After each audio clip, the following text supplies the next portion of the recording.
بسم اللہ الرحمن الرحیم۔ السلام علیکم، میں ہوں ہومیوپیتھ ڈاکٹر ظفر امید ملک، آپ کو اپنے چینل پر خوش آمدید کرتا ہوں۔ کبوتر پروری اور ہومیوپیتھک پر ایک نئی ویڈیو لے کر حاضر ہوا ہوں۔ میرے کچھ دوست احباب جو کبوتر پروری کا شوق رکھتے ہیں وقتاً فوقتاً مجھ سے رہنمائی لیتے رہتے ہیں، بقول ان کے کہ ہومیوپیتھک میڈیسن کبوتروں پر بہت اچھا کام کرتی ہے۔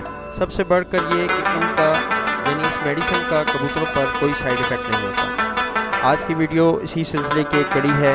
کئی دوستوں نے پوچھا ہمارے کبوتر مستی نہیں کرتے، یعنی کراس نہیں کر پاتے، مادہ کبوتریوں کے پاس جاتے نہیں، تو جناب ہومیوپیتھک کی ایک میڈیسن بتانے جا رہا ہوں۔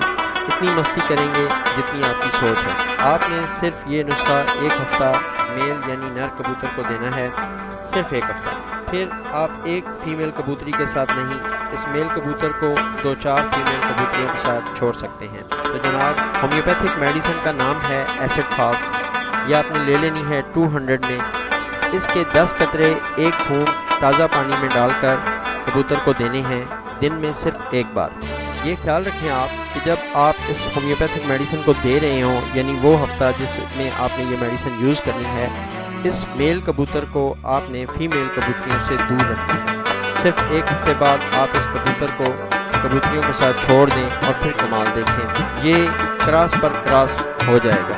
اگر آپ نے ابھی تک ہمارے چینل کو سبسکرائب نہیں کیا تو جناب ویڈیو کے نیچے ریڈ رنگ کے سبسکرائب بٹن کو پریس کر دیں، ساتھ ہی بیل بٹن یعنی گھنٹی کا جو بٹن ہے اس کو بھی پریس کر دیں۔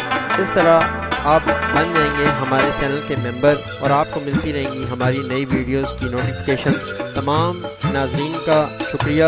اگر آپ اپنی صحت کے بارے میں کوئی رائے لینا چاہتے ہیں یا مجھ سے کچھ ڈسکس کرنا چاہتے ہیں تو میرے نمبر اور کلینک کا ایڈریس آپ کی اسکرین پر آ رہا ہے، آپ مجھ سے رابطہ کر سکتے ہیں۔ تمام دیکھنے اور سننے والوں کا ایک بار پھر شکریہ۔ السلام علیکم۔